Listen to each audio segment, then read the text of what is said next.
SKYZOO Skyzoo live from the borough, and this is the Pay Me No Mind podcast.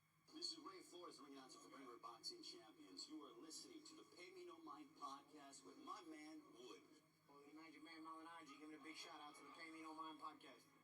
What's up, everybody? This is Swift Jerry Hurd, 20-0, 14 knockouts, the new IBF champion of the world, and I'm right here with the Pay Me No Mind show.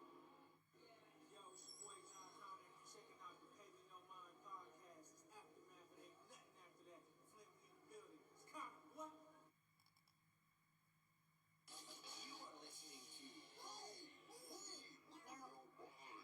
with show host Wood.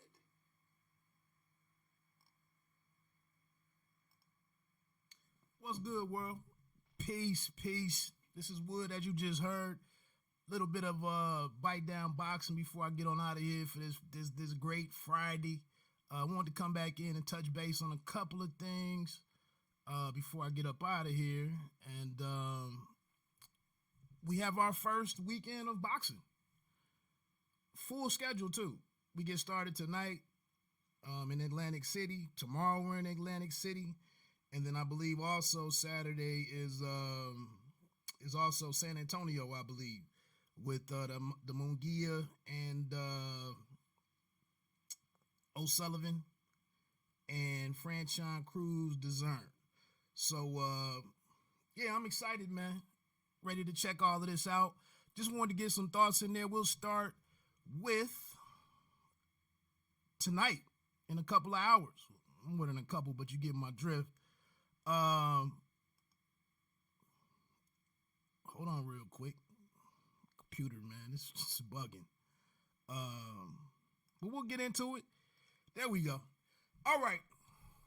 So, Claressa Shields made weight. She made the 154-pound limit.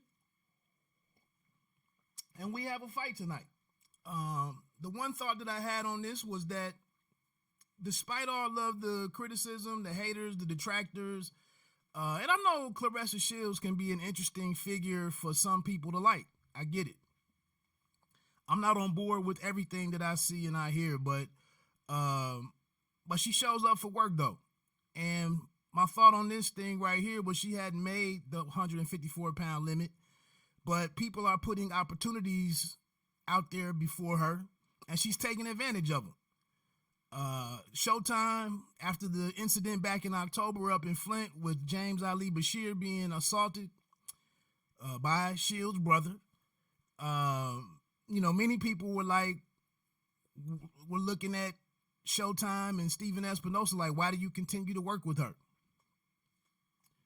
And, Salita as well. Why do y'all continue to work with her? The reports came out there that DAZN had some problems with working with her and didn't want to do business with Claressa Shields. Okay.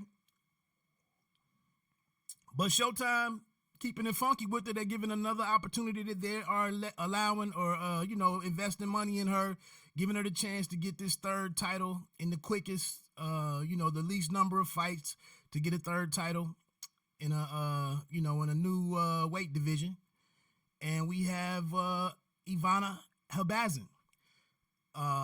And with that said, in comparison, now that we hear that Tank Davis is going to be, his next fight will be pay-per-view, here's a young guy that they're putting the world at his feet, and he continues to stomp on these opportunities. Look, a gift horse in the mouth.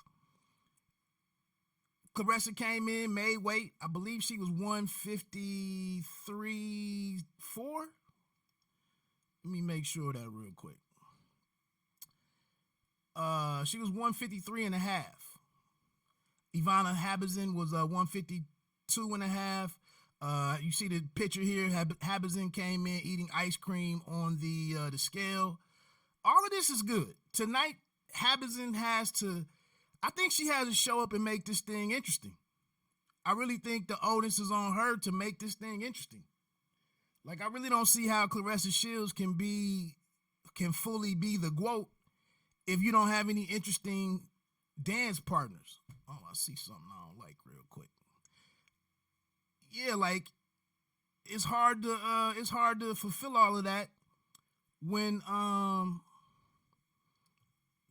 we don't know these people and then when we get there on fight night and they can't really perform. But I had to fix that DAZN down there. I was missing an R. But yeah, so moving, get into the action tonight, man. I'm excited. I think it's going to be a pretty good outing for Claressa. I think she shows up looking to do something new every fight and showing some growth and some wrinkles. I think she's one of the most enthusiastic fighters towards her, has the most enthusiasm towards her career, towards her job. And I think she puts on a good show tonight. Her DAZN, I think if she's going to do anything, she has to get it done in the first round. She has to get Claressa's respect in the first round. She has to show that she's serious. She should be taken seriously. I'm not so sure there's a knockout. I know that continues to plague Claressa. I know she's saying that and this is the thing. This is the irony in what's going on here. Here we have a super middleweight coming down to super welterweight in, a year or so, in 13, 14 months. But she's not really, bringing any power with her. And I think a lot of these females land solid shots. I just don't know if we're gonna see on the women's side. I don't know if we're ever gonna see any one punch knockout type fighters. But I think Claressa lands some damn good shots. She makes some of these females, and she almost had Hammer. She almost got a knockdown against Hammer, or possibly could have got a stoppage against Hammer. I think Hammer had a 10-8 round in there. But, she was, I won't get into that part of it. But, yeah, I don't know if we get a knockout here. Can we get a technical knockout course of 10 rounds? Possibly. But like I said, man, my hope is that her DAZN can do something to live up to the trash talking that she's doing, poking fun and the jokes and all of that stuff. You got to come with it tonight and perform. And I'm not so sure that she's up to do that. But I give her a world of credit, man, because, to come over here to fight in the States, she spent a lot of time away from her family and from her homeland. She's invested in everything, according to what I can tell. She's invested in everything to be, to be here in this moment.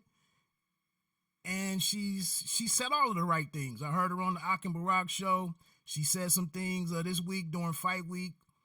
She's kept it serious in terms of, stating what her objective is and,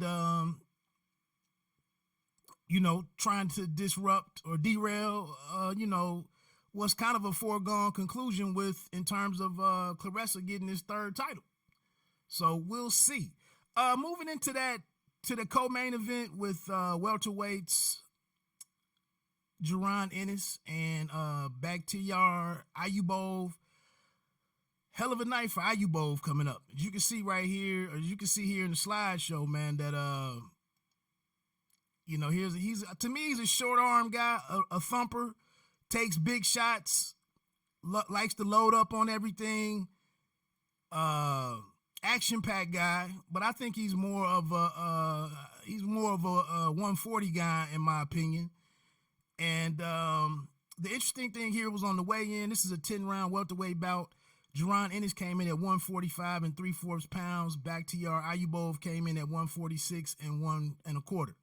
The interesting thing to me is that with Jaron Ennis being that much below 147, he made the claim that